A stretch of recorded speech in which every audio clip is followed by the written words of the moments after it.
Hello there, everyone. Welcome to this another episode, of course, of the Dorwinion campaign. So I'm just sending a couple of troops here and there. I've recruited some. It's not really like I need them completely. Been really good, thank you. Life is going. Me and Chaos happy as a fish in a barrel. I guess fish are happy in barrels. I never got that expression. I mean, a fish in a barrel? Why would he be happy? He's trapped there. But, you know, Yes, glad to hear that everything is going well with you and your girl. Alright. Yeah, I'm just gonna give him the... take away the units who are not full. Yes, my lord. For the light. And give him these units. For the light. Yeah, I think that's exactly... Yeah, there we go. What unit should I give more? Like 1, 2, 3, 4, 5, 6 pikes, 7 pikes. So might as well get what? Another pike? No, another Vale of Dorwinion archer, Yes, another cavalry unit. I think another cavalry unit. He doesn't have lots of them. So might as well just do this. You join here. And this is just the army to replenish. Warhammer 2, not that much, to be honest. I like the old world better than the new world. I don't care much for lizards, Skaven, and high elves. Dark elves sound interesting, but not that good. Wonder if other minor kingdoms like Arabai will be present. Probably DLC. Probably DLC. But still, I'm excited. You know, I want to see different stuff there. So let's investigate how things are, especially here on this border. I mean, it's interesting to see that Hanathanun is still from Gonda. And that he's still sending in these units. Oh my god, it's cool. Okay, as promised, let's go into this battle. Yet another of these guys. That's cool. Like, what I'm seeing here is that the biggest threat is, of course, the general, the Numenorians, and the ballista. The ballistas can just skewer my archers. So, I'll have to send in some other stuff. I'd like to see Kislev added to the first game, not to mention the Southern Kingdoms. Yeah, I mean, at one point they must have had those discussions all the time when developing the game. Pretty sure that they are not counting on that, but I would also like, you know, anything that provides diversity to the game, I would prefer that. I was really happy when I heard there will be a couple Warhammer Total Wars.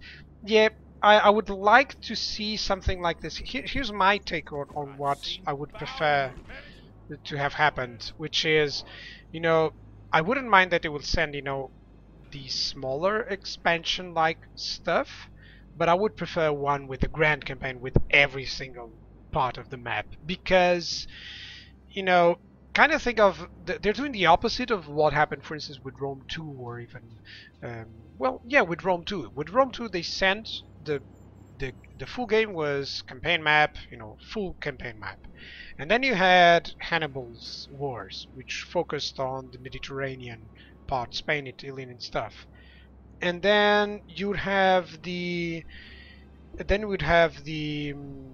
Caesar in Gaul, which meant mostly Gaul, you know, heavily divided and stuff. My understanding is everything will be available, like absolutely full campaign map. Okay, then I don't mind, but I would still prefer that to be the initial one. Like initially you would have just a couple of factions, but you can play on the whole map. And then they would focus on, like they did with Beastmen, for instance, sending out a specific smaller campaign for that part of the map, stuff like that, to explore it a little bit in full. That would be my take on the situation. But of course, you know, it's up to them. It's up to them, unfortunately. Now I have... oh yeah, this is my overkill archer army, which is kind of cool. I could send them here, so they will... yeah, I think that's actually a good idea. You know, I can send them here. I could set up stakes, but honestly, when they have just one cavalry unit, I don't think that's particularly effective. Do note that usually on this army I'm not going to have anything to defeat those cavalry units, so I'm going to have to put the Avadi guards in front. That's troublesome. Okay, so I'm going to have these guys divided. You know, 1 unit of Avari, 1 unit of Thorn and stuff. Do note that the order on which you select these units makes the difference. I'm gonna put these guys only on one side because I want to send these guys against their ballistas. Yet another reason why I shouldn't, why I should just deploy these guys as fast as possible there, and these guys here, and these guys. I'm gonna go straight up to them. They'll probably find the ballista very easily to take on. Yeah, because they are over there. So that's absolutely what's going to happen. These guys are going to eliminate the ballista. Their general is over there. I just have to make sure that I have a thorn guard directed to them. And even if not, I mean, these guys could hit them, so that's cool. And like these guys, I can send them like here. There we go. This guy, oh, very easy, very easy. I'm even gonna deploy these cavalry units slightly back so that they won't, you know, be attacked. There we go. He's sending the Black Numenorians towards me or not? I can't even see that. Well, he's sending them against these Avari guards. One thing that I can do is just deploy them like this so that they will decrease the... I'd rather see Warhammer, which is actually lore friendly. Like the guys who made up the mods. Yep. Do note, and this might, you know, come a little bit as a surprise, but I'm kind of sometimes against a too accurate game. Why am I so, you know, thwarted by that? I'll explain. You know, you can see that I avoided most of the charge. You know, it would easily have made a little bit more. The biggest problem with that, and I'll explain, is that if you're going way too lore friendly, it usually means that it's very specific. And when it's very specific, it won't sell. There's no way, if you're a developer, there's no way you're gonna tell, well, we're gonna make this so complicated that it's gonna sell.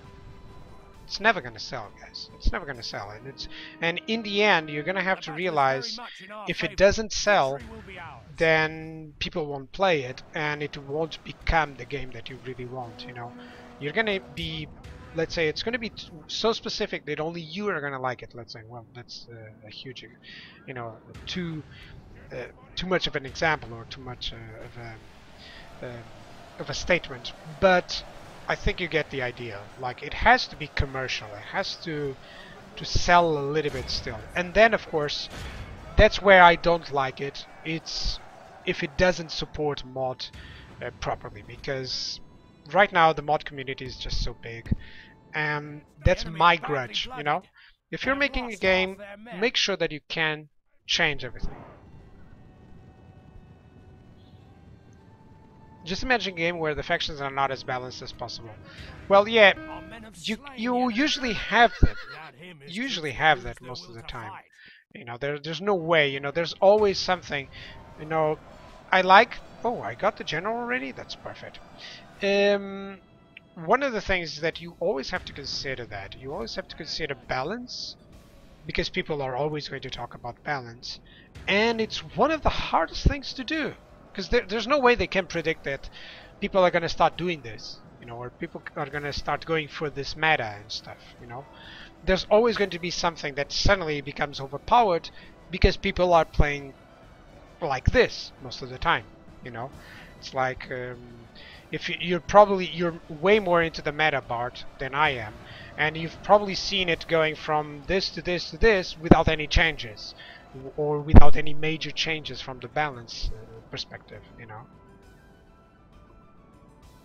Yeah, right. So, but still, it's one of the things that I have to say that thrills me is the balance aspect. I think I would love to work in a developing company.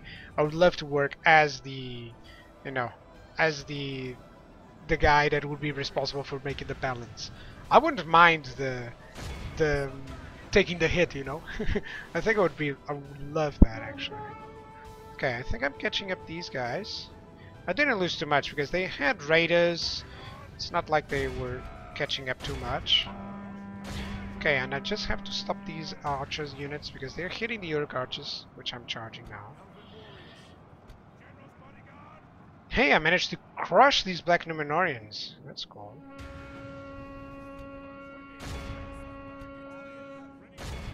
There we go. Everyone is running except those Black Numenorians, right? If I'm not mistaken. Are they dead already? I don't know. Is there anyone here? Total War multiplayer has always been... yeah, it's always very difficult. You know, the more... one of the things that I do think they actually did well for multiplayer is introduce things slowly. Of course, it hinders the campaign play, and you know, it's always that decision. But if they started with just a couple of factions, and even then it was difficult.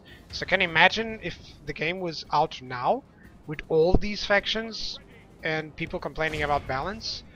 You know, it's suddenly figuring out everything. It's a mess. It's always a mess for that. So the fewer elements you actually have, the better for you, you know, in the beginning. It's time to press the attack. But it was never... I think it's one of the first that actually gets a multiplayer-like idea, you know? Because... You know, previous Total War titles, there was not that option. There was no way that there would be tournaments about that. You know, there was, but, you know, not with the focus that I had. Want to try an Empire Bretonnia co-op sometimes? Probably so, Bart. Thank you for the invite. I actually have vacations in mid-June. We can try at that point. You know, we can just be, you know, a couple of afternoons. It should be over. We can try it, man. Message me afterwards, after the stream. Okay, Bart? But probably only then, on the mid-June, because you know, if not, I'll be working. So 54 soldiers lost. You know, usually that's what happens with Mordor. Don't mind this stuff too much, because I don't mind these you know, these I lost only 50 against 1,800, because Mordor always has lots of troops. Every single unit of them has bigger numbers, so you know, it's bound to happen. Of course, it's also made because that's how the AI detects the value of your forces, and it's just cool, you know. Rome 2 head-to-head campaigns are better than just multiplayer battles. Completely agree with you. Either Rome 2 or Attila. I'm very, you know, one of the things that I hated was that Attila figured out a lot of the things that weren't working on Rome 2. For instance, the upgrade units is great. That's exactly what should have been in Rome 2, because in Rome 2 they'll just build the cheapest units ever. So, which is annoying, you know. You in the end you want to be fighting more than just slingers and spearmen, you know. And other than a couple of factions, you will always have those. So in Attila they kind of figured it out so that you'll have a little bit of upgrade. You know, you'll see better units from time to time. And the setting of Total War Attila is just not, in my opinion, just not that interesting as the as Rome 2, you know. I would prefer if Total War Attila had come before, and then Rome 2 would pick up on the mistakes made on Rome 2 on that game, and then, you know, fix them and fix a lot of things. So let's get back into this. Of course, Medieval 2 is still the best, I would say. Still love this game. By the way, first, of course, I'm finishing both this and the Harad campaign. I'm gonna move this guy. Let me just check their movement. They're going over there, so I might as well just move here to see if I can catch up.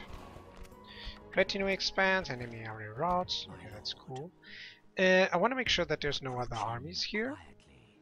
I shall continue tomorrow. Do I have to move these guys? I don't.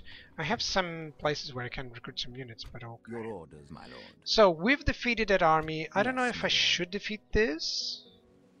Well, I'll probably siege Karandra so that I can have that city, you know, for me. Morannon is 5 turns away. Alright, that's cool. I'm going to siege Baradur, which is awesome. I'm going to fight this army. No other stuff there. Oh, forgot about this. So, who can I leave here? Honestly, I'm just gonna wait there a little bit, and I'm gonna send this guy or this guy. Who has the most hit, most movement points? This guy. Thank you. Europa, every time people hate on Rome 2, somebody mentions play Rome 1 instead. I'm like, do you know mods exist? Play Europa. Exactly. Exactly. If you're gonna play... Honestly, I played Rome 1 after Rome 2 came out. My opinion, people complained about the battles. Rome 1's battles finish so fast. You can honestly kill almost every single unit with just a cavalry charge. So it was really good at the time. But people kind of forget the goods and the bads, you know.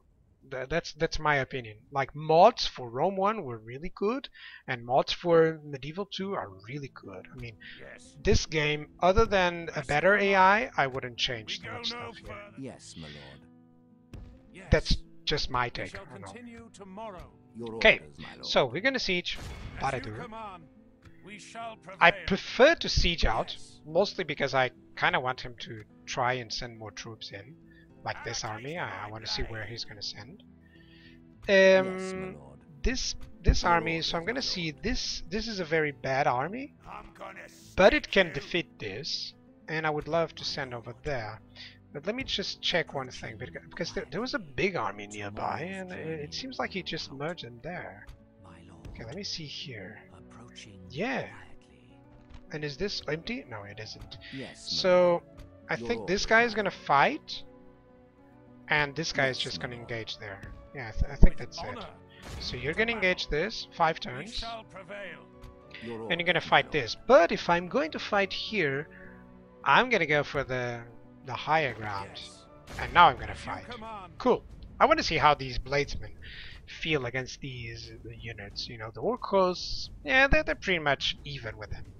As long as he's not sending too many Uruks and Uruk halberds, it's fine.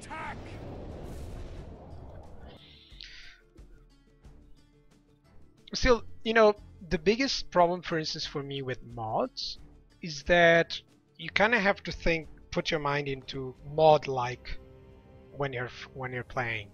Like for me, for Divide and Conquer and for mods, you know, the Third Age mods, I always think of you know, morale. Morale just increases so much that you have to have a different timing to know when they're gonna rout. Like Medieval 2 Vanilla, units rout really fast. It is also made like that because most people would be, you know, after a while they would be annoyed by having to fight the battles and seeing that the unit would just survive for a long time, you know. I consider that. I honestly consider that, you know. Then there's there's of course, you know, the hardcore players. But the hardcore players, and this is my point, I've made it a lot of times. Hardcore players, if they really like the game, they will get the mod that they want in order to play the game as they want it. While a different player that is not hardcore, he just wants to arrive, start a game, and have a general experience with that faction or another, you know. I do defend a lot of the decision making from companies. I've also been involved on some of those, even though I cannot disclose too much, but I've been there. I've been on the trenches, guys. But still, it's quite interesting. I gotta say that if you are on the other side, on the developing companies, trust me, they take a long time making small decisions that you'll never even consider. Okay, these guys are already attacking, so I can just move these guys here, my infantry to the front to cover. Yeah, they are trying to go for that side. I'm just predicting that I can move these guys and force them into attacking because of the number of casualties that these guys are going to cause. Hopefully, because I really need that. Let me run with these. Yeah, if I manage to get like this 5% or 10%, I think there's a limit of percentage of enemy skill that just stops their initial thinking on let's go to the highest ground possible, which just happened. Like they immediately think we gotta attack. See, that's why high range archers are so important. They'll force the AI into making these bad decisions, you know. Like, if I had only crossbowmen, this wouldn't happen. They would go over there. And suddenly the battle just becomes a different one. So I'm not even going to select any units. Everything that they fire at will be decent. They're not attacking the Uruks, but they will very soon, since they are the closest unit right now. They always go for the closer units, you know. Actually, they are not. Interesting. They're still finding the other guys. Oh, they're hitting those Uruk archers. No, that's fine. I guess. I mean, they're very few in numbers, so that I would, you know, consider them. So for now, these guys are just not getting hit, which is cool. And the Uruks are getting hit, so I'm pretty fine with that. There's some Thorn Guards and Thorn Bladesmen here. It's cool. Let me just check the stats on these guys. 411. It's nice. They start shooting the closest unit, then continue shooting it. Yeah, until the unit is several steps ahead, they won't change it. And sometimes there's the delay, of course. So Uruks against the Thorn Guard that actually has weapons, an extra armor, and other stuff. I mean, they won't lose too many units here. So right now, I'm seeing that these guys are getting dangerous close. I don't know where his general is. Let me just check. That's the unit of the general. Okay, so that's exactly what I should hit. These crossbowmen, they probably can hit these guys without a problem. And I'm just going to tell my other archers, hang on a second, let's guard mode, to hit their general. Since it's also the best unit, and the only unit they can hit without causing problems. These guys, I could charge them on the back or something. I think so, yeah. Yeah, I'm just going to charge these archers, then, just to finish them up, but also to cause routes, you know? Like, this unit is getting crushed with so many archer fire. And I'm also testing this. Look at the resistance of the Thorn Guard against the Uruks. You know, they're just really powerful there. I could send these guys in, too. That's cool. And these Thorn Crossbowmen, they actually have the best armor. So at least they won't take too many casualties. Good tidings. The enemy general lies dead. Yeah, look at the numbers of halberds there. It's already in 38. Oh, come on. Really, that's cool. So let me move these guys and this guy here. This will cause the Orc hosts probably to rout. If they don't, I'm just going to send a charge. And that will be the end of it. Yeah, these are raiders and Orc hosts. It's fine. I mean, these guys are still not fleeing. They will. Yeah, they're probably gonna waver very soon. These halberds are dying. That's cool. Behold how our cowardly So foe everyone is routing. time to press the attack. This guy, I'm gonna stop the attack. I'm gonna stop these guys' attack. And now it's just about, you know, catching them up. So this guy is gonna go for this. There we go. It's time for the cavalry just to charge and kill everything. Yeah, there we go. Capturing things really nicely. There we go.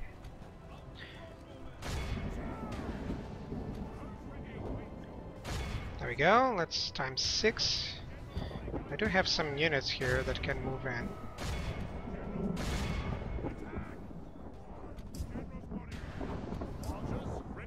Come on, catch them up. There we go. Be awed by the victory. A decent victory, you know. Always the archers are the ones who are causing most damage. You can see there, the casualties inflicted, of course. But, you know, it's good that they don't have any Olagai or trolls on these smaller armies, because that surely changes things. Not as much as they would cause a lot of damage, it just forces you to use your archers only to hit them, so that their charge won't be as effective, and then it causes those issues, you know, of the other army, the rest of the army is full when they arrive to you. Okay, so I managed to kill this army, that's good. Oh! That's not good. They might kill this guy. Well, they can't even reach him, so that's cool. My lord.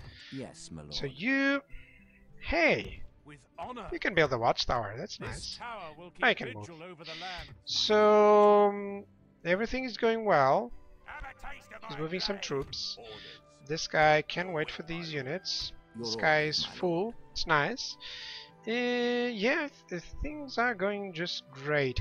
I'm gonna wait with this money for now. Well, I can even start building those shrines. I mean, why not? I have so much money. I've started building up a lot of stuff. You know, it's just good to not have any buildings to build up. You know. There we go. Spend all the money. I hate having money, honestly. I'm the guy who tries to go just to have everything. I'm a sucker for buildings, basically. There's some campaigns that I didn't do it. For instance, when I was fighting the orcs of Gundabad, I was severely lacking money, but mostly because I had the ring. I was fighting every single evil army, and I was thinking, I need just units. I can't squeeze a building here and there. It wasn't possible. You know, it was possible, but it would only provide me an advantage like 50 turns afterwards, which I was like, yeah, there's no way. Okay, they are bringing in an army here. I'm gonna fight this on the next episode, guys. So thank you guys for watching on YouTube, and I'll see you guys next time. Bye bye.